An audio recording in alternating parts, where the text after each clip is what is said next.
Taking on vampires is cool and all, but talking about enticing them in using your period is...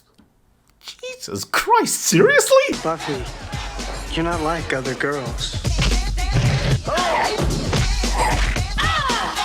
Yes, I am. Buffy, the Vampire Slayer. It's Halloween, and that means it's time to talk about how great Buffy the Vampire Slayer is, and how also here the Buffy movie is. If you don't know, in 1992, Joss, we don't talk about his name anymore, wrote a film about this young teenage girl who goes and finds she's got a destiny to defeat vampires, kills a bunch of vampires, etc., etc. And only after a few years after this came out did he realize there might be a TV show in that. It's really great, you know. There are some lines that only could be from the 90s. Like, you ruined my jacket. Kill him a lot. Or, admit it, Buffy, aren't there just times when you feel less than fresh?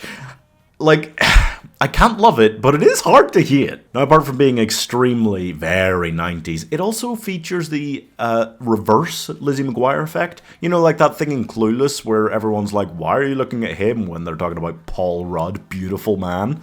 Same thing, all throughout Buffy's friends in this are making fun of her for wanting to hang around with and getting it on with Luke Perry, the most beautiful man ever.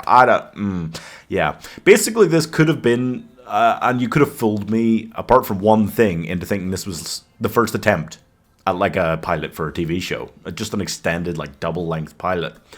It's not how it looks, because honestly, I think there maybe is a lot more money now in the teenage superhero horror genre than there was back then.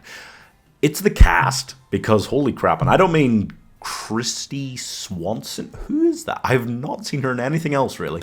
No, I'm talking about Donald Sutherland is her watcher. You've got Luke Perry in there. Hilary Swank is one of her friends. Rutger Hauer is the big bad guy. And Paul Rubens has no business being as funny or sexy as he is in this as a vampire. You're Pee Wee Herman, man. Oh, God. Anyway, there's also, like, David Arquette. Ben Affleck makes a quick cameo. Thomas Jane's there. Like, it is the weirdest, most stacked cast. Which is so unnecessary because the acting is not great. I can see the seeds here of what would later become the TV show. And I don't think it's quite as bad as the rap it gets. Like, don't misunderstand me. It is quite bad. But... It's kind of, I don't know, the ideas are reasonable, it's got some enjoyable lines, like, all I want to do is graduate, move to Europe, marry Christian Slater, and die. It's powerful. It's powerful stuff, I'm telling you. But if you take away the fact that this has got the quirkiness of the 90s, the funniness and the strangeness of watching it back after seeing and loving the TV show all these years, it's still got nothing. I think how I feel about this film is epitomized by Paul Rubens' death scene. He gets stabbed through the heart with a stake and then just kind of falls over, gets back up, falls over, flops around, makes a bunch of sounds, goes, ooh, ah, yeah, oh God, for about 30-40 seconds before dying.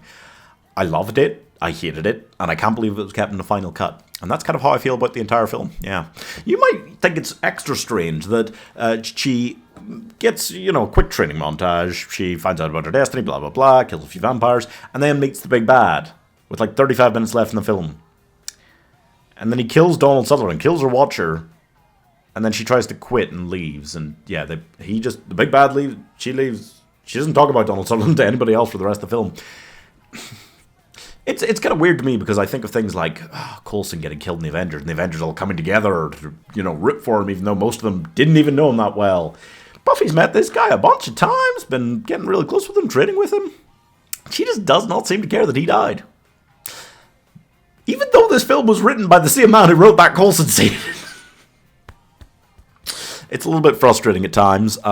Basically, there's no need to watch this one. It's not going to change how you think about the TV show. And it's not... I was going into this hoping it would either be surprisingly good or just really, really terrible. And it's kind of just neither of those things, which makes it somehow less watchable than if it was really, really terrible. I'm giving We've Got Buffy at Home 2 stars. Buffy the Vampire Slayer, the porn video that Phoebe's sister makes in that episode of Friends, that would probably be better than this.